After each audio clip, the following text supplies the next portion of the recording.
Hello, welcome back to my YouTube channel. और आज का ये व्लॉग मेरे लिए बहुत स्पेशल होने वाला है क्योंकि फाइनली आज मैं रामलीला में परफॉर्म करने वाली हूँ। पर मैं क्या कैरेक्टर प्ले कर रही हूँ वो मैं आपको नहीं बताऊंगी। जब इतना पेशेंस रखा है तो थोड़ा और रखिए, आज आपको पता चल ही जाएगा। तो चलिए चलते हैं रामलीला में और आपको मैं दिखाऊंगी पूरा सफर तैयारी से लेके स्टेज तक। तो चलिए चलते हैं। तो फाइनली पहुंच चुकी हूँ मैं रामलीला ग्राउंड में, सेक्टर 23 रामलीला ग्राउंड। रास्ते में मेरी थोड़ी तबीयत खराब हो गई थी जिसकी वजह से मैं हो गई हूँ थोड़ा सा लेट। अब फटाफट जाती हूँ और जल्दी से रेडी हो जाता ताकि ये ना हो कि मैं लेट आई इसकी वजह से हुआ। और यहाँ पर अभी लोग कर रहे हैं रिहर्सल क्योंकि स्टेज रिहर्सल वाले दिन ये लोग आए नहीं थे, तो इनको आज रिहर्सल करनी पड़ रही है। इसमें मेरी को एक्टर भी रिहर्सल कर रही है, उसने मुझे बुलाया। मैंने भाई साफ मना कर दिया कि मैं अभी नहीं आ सकती हूँ, मुझे होना है पहले रेडी। अब मैं आ गई हूँ ग्रीन रूम की तरफ और यह है हमारा कॉस्ट्यूम रूम। इन्होंने बोला कि अभी भाई आपका कॉस्ट्यूम आने में 15 मिनट है। तब तक हमने सोचा कि चलो क्यों ना कॉफ़ी पी ली जाए, क्योंकि मुझे दवाई खानी थी। तो कॉफ़ी और उसके साथ में मैंने बिस्किट खाया और फिर मैंने खाई दवाई। जब मैं घर से निकलने वाली थी तब आता है इनका फ़ोन और बोलते हैं कि आपके पास अगर साड़ी होगी काले रंग की तो ले आना।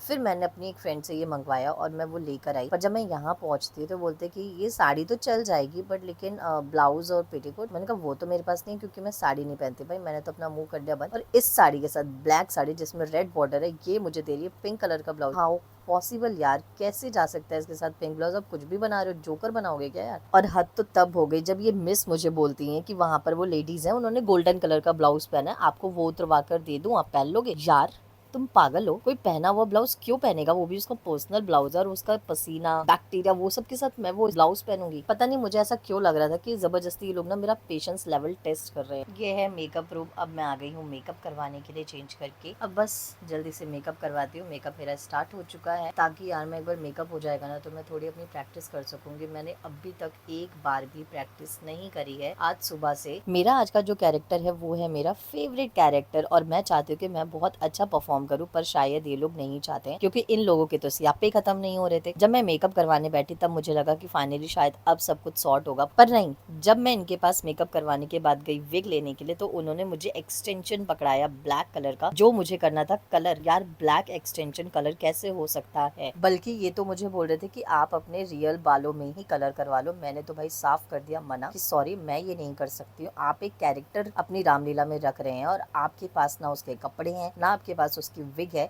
तो आप वो कैरेक्टर हटा दो ना अपनी रामलीला से। जैसे अपने सुलोचना का पार्ट हटाया है, आप ये पार्ट भी हटा देते। तो रामलीला शुरू हो चुकी है और शुरुआत होती है गणेश वंदना से। कोई भी शुभ कार्य करने से पहले गणेश जी की वंदना करना तो बहुत जरूरी है ताकि उनकी कृपा बनी रहे और सारा काम अच्छे से हो जाए।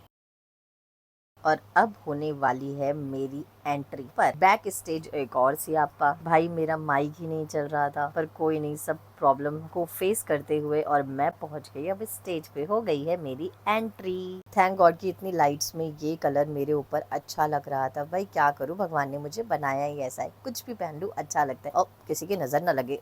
तो चलिए सब चीजों को भूल कर इंजॉय करते हैं रामलीला। आखिर आप लोगों ने भी तो इतने पेशेंस के साथ वेट किया था इस दिन का जब आपको पता चलेगा मेरा कैरेक्टर। तो यस, मैं कर रही हूँ मंथरा। मंथरा का कैरेक्टर मैं प्ले कर रही हूँ जो है मेरा फेवरेट कैरेक्टर। अब कुछ लोग बोलेंगे इससे ये बनना था बुढ़िया। बुढ़िया के कैरेक्टर पर मुझे कोई फर्क नहीं पड़ता है कि मेरा जो कैरेक्टर है वो एक बुढ़िया का है, क्योंकि मैं एक आर्टिस्ट हूँ और आर्टिस्ट होकर मुझे इस कैरेक्टर में खेलने के लिए बहुत मिलता है। और भाई स्टेज पर आकर मुझे ना खेलने के लिए चाहिए होता है। मैं एक किसी चीज में बंद कर नहीं रह सकती। रामलीला में तो वैसे भी हम बंद जाते हैं, इम्प्रोवाइज आप ज्यादा मार नहीं सकते, पर मैं यहाँ पर भी ये मौका नहीं छोड़ती। और चैलेंज तो यही है कि आखिर मैं एक यंग लड़की होकर एक बुढ़िया का कैरेक्टर प्ले कर रही हूँ और बहुत अच्छे से प्ले कर रही हूँ। इससे बड़ा चैलेंज और क्या होगा मेरे लिए।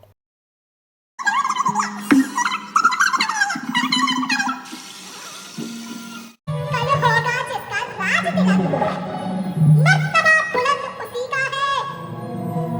राजा जी जिसे चाहते हैं, रानी रानी ये पद उसी का है।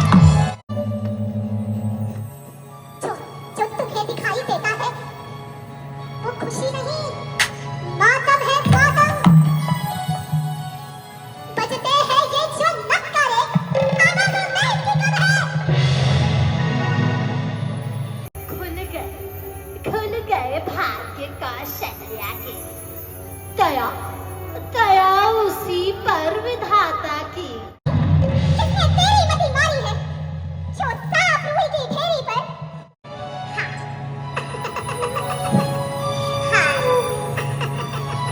हाँ हाँ,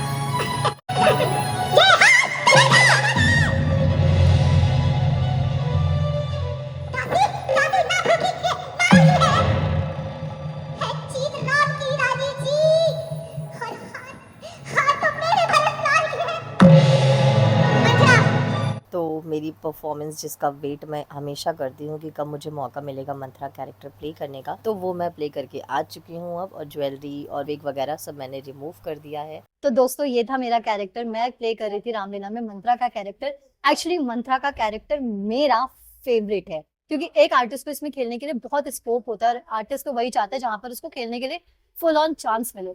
तो बस इससे मुझे कैरेक्टर बहुत पसंद। थोड़ा नेगेटिव है तो और भी मजा आ जाता है। एक आर्टिस्ट जब स्टेज पर जाता है ना तो उसको एक अलग ही एनर्जी मिलती है। एक मतलब वो ना एक्सप्रेस ही नहीं कर सकता वर्ड्स में कि उसको क्या फील होता है। बट आज का मेरा ये परफॉर्मेंस पर्सनली मुझे बिल्कुल अच्छा नहीं लगा क्योंकि जब मैं यहाँ पर आई तब ऐसे कुछ ब्लंडर हो गए जो जिसकी वजह से मेरा पूरा मूड खराब हो गया था। तो फिर मैं वो कर ही नहीं पाई। पर हाँ, जो भी किया अच्छा किया, मुझे तो मजा आ गया। बाकी देखते जो होगा होगा, नहीं होगा नहीं होगा। अब फटाफट सारा मेकअप रिमूव करके निकलते हैं क्योंकि बहुत लेट हो चुका है, 12 बज रहे और हमें यहाँ से जाने के लिए कुछ भी नहीं मिलेगा। कि मैं मंत्रा के कॉस्ट्यूम से निकलकर अपने प्रभा के कपड़ों में आ चुकी हूँ। और जब मैं यहाँ पर आ रही थी भाई मेरी तबीयत हो गई थी खराब। पर किसी तरह मैंने रामलीला करी और यहाँ के लोग तो और भी महान है। तो चलिए अब हम लोग यहाँ से फटाफट ये सारा मेकअप रिमूव करके फेस वॉश करके और फिर चलते हैं। ग्राउंड के बाहर से तो मुझे कुछ नहीं मिला। मैं वहाँ से बैटरी रिक्शा करके जा रही हूँ मेन रोड, फिर मैं वहाँ से करूँगी कैब। अब मैं पहुंच चुकी हूँ घर। चलिए इस व्लॉग को यहीं पर करती हूँ एंड। अगर आपको ये व्लॉग अच्छा लगा हो तो लाइक शेयर सब्सक्राइब करना ना भूलें। मिलते हैं अगले व्लॉग में, तब तक के लिए टाटा बाय बाय।